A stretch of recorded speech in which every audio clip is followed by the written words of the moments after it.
My name is Zara Malik, and the day my parents sold my abandoned house was the day they realized how little they actually knew about my life. It started with a message. Short, casual, almost careless.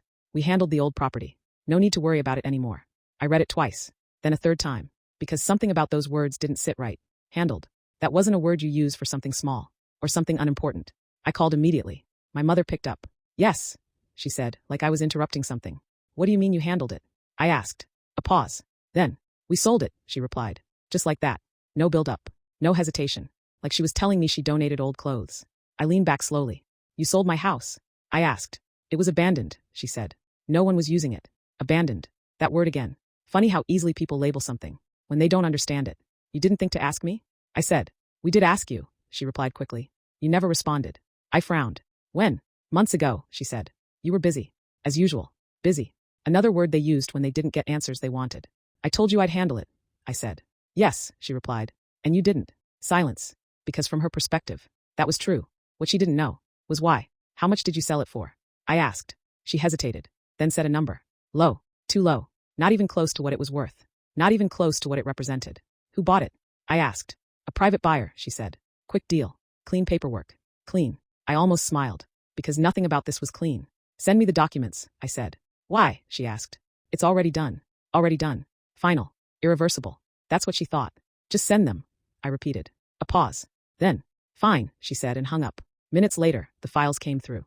I opened them, scrolled, checked signatures, dates, transfer clauses, then stopped, right there, because something was missing. Not a small detail, not a typo, something fundamental. I exhaled slowly, because now, I understood exactly what had happened. They didn't just sell a house. They sold something they legally couldn't. And worse, they sold it to someone who had no idea what they had just stepped into. My phone buzzed again. My father this time. You saw the papers? He asked. Yes, I replied. And, he said. He expected approval, relief, maybe even gratitude. You shouldn't have done that, I said calmly. A pause, then a slight edge in his voice. Why not? I stood up, walked toward the window, looking out at the city, thinking, because explaining this over the phone wasn't going to be simple. That property wasn't abandoned, I said. It looked abandoned, he replied. No electricity, no tenants, nothing. Exactly. That was the point. It wasn't meant to look occupied, I said. Silence. Then, what does that mean? He asked. I didn't answer immediately, because this was the moment, the line between what they believed and what was actually true.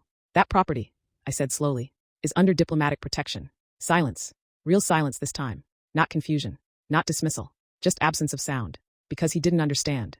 Not yet. What are you talking about? He finally said. I closed my eyes for a second, then spoke clearly. It's registered under an international agreement. It's not standard real estate. Another pause. Longer. He exhaled. You're overcomplicating this, he said. We sold a house. That's it. No, that wasn't it. Not even close. You didn't sell a house, I replied quietly. You transferred restricted property without authorization. The words landed differently. He didn't fully understand them, but he felt them. You're saying this is a problem? He asked. I turned back toward the room. Calm. Steady. It's more than a problem, I said. How much more? He pressed. I looked at the documents again, then at the timestamp, then at the clause they completely ignored. And that's when I realized. It had already gone through. Too far to quietly fix. This isn't something we can undo privately, I said. A pause. Then, what does that mean? He asked again. This time, more serious.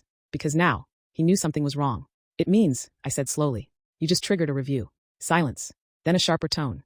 Review by who? I didn't answer immediately, because once I said it, everything would change. For them, for the buyer, for everyone involved. It's not just about ownership, I said. It's about jurisdiction. Another pause. Heavy. What jurisdiction? He asked. I took a slow breath, then said the one thing that made everything real. Not ours. Silence. Deep. Uncomfortable. Because now, for the first time, he realized something simple. They didn't just sell my property. They sold something they didn't understand. And now, someone else was going to step in. Someone who doesn't ignore mistakes like this. Someone who doesn't negotiate like family. And when that happens, it doesn't stay a private issue. It becomes something else entirely. Part 2 almost equals 1,400 characters. The next morning, it started. Not with a call. Not with a warning. But with cars. Black. Unmarked. Parked outside the house. 2 of them. Then a third. Neighbors noticed. Of course they did. Curtains moved. Phones came out. But no one approached. Because something about it felt official. Controlled. Unavoidable. My phone rang. My father. They're here, he said. His voice was different. Tight. Lower. Who? I asked, even though I already knew. I don't know, he replied quickly. They're asking questions. About the property. Of course they were. I closed my eyes briefly. How many? I asked. 3 no for people, he said. Suits. Documents. They're saying something about restricted transfer. Restricted. The word had reached them now. Did you show them the papers? I asked. Yes, he said. And they said it's invalid. Invalid. That landed. Hard. Because now, it wasn't just complicated. It was official. They want to know who authorized the sale, he added. I didn't respond immediately, because this was the moment everything shifted. From confusion to consequence. The buyer arrived next. Early. Unprepared. Angry. What is going on? His voice echoed through the phone as my father moved it slightly away. This property is mine now, he argued. One of the officials responded calmly. Not under this jurisdiction. Silence. Then louder. What does that even mean? It means, the voice said firmly, this transaction has no legal standing. No legal standing. Simple words. Big impact. My father came back on the line. What do we do? He asked. That question was new, because for the first time, he wasn't deciding. He was asking.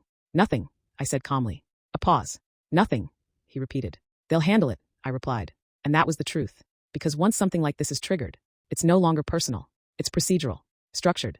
Out of our hands. They're asking for you, he said. Of course they were. I looked at the time. Then at the documents again. Then stood up. I'll be there, I said.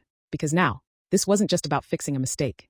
It was about explaining something they never believed was real. And today, they were about to see it for. When I arrived, the street was quiet. Too quiet. The kind of silence that follows something serious. The cars were still there. Black. Still. Waiting. My parents stood near the gate. Not talking. Just watching. The buyer was pacing. Frustrated. Confused. And the officials. Calm. In control. Like they had already seen this 100 times. I walked up slowly. One of them stepped forward. You're Zara Malik? He asked. Yes. He nodded once. Then held out a document. Can you confirm your connection to this property? I took it. Didn't rush. Didn't explain. Just turned to the right page. Signed where I needed to. And handed it back. That was enough. Everything changed after that. The tone. The posture. The direction. Because now, they weren't asking questions. They had answers. The official turned to my father. This property is under protected status, he said. It cannot be sold, transferred, or occupied without authorization. Clear. Direct. Final. My father didn't argue this time. He couldn't. Then what happens now? He asked. The official glanced at his notes. The transaction is void, he said. All access is restricted until further review. The buyer stepped forward. What about my money? He demanded. You'll be contacted, the official replied calmly. Not emotional. Not rushed. Just handled. And just like that, it was over. Not fixed. Not erased. But controlled. Contained. My parents stood there. Quiet. Processing. My mother looked at me. We didn't know, she said softly. I nodded. I know, because they never asked. They assumed. And assumptions are expensive. My father exhaled slowly. You should have told us, he said. I looked at him. Calm. You should have asked, I replied. Silence. But this time, it wasn't defensive. It was understanding. Real understanding. I stepped back slightly. Not angry. Not proud. Just clear. Because this was never about the house. Or the sale. Or even the mistake. It was about something deeper. The space between what people think they know about you. And who you actually are. I turned to leave. Then paused. Looked at them one last time. And said quietly. Not everything that looks empty is available. Then I walked away. The cars remained. The officials stayed. The situation moved forward. Without emotion. Without noise. Without debate. And for the first time, they understood something they never had before.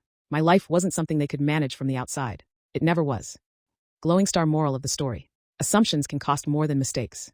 Never make decisions about something, or someone, you don't fully understand. Respect comes from asking, not assuming.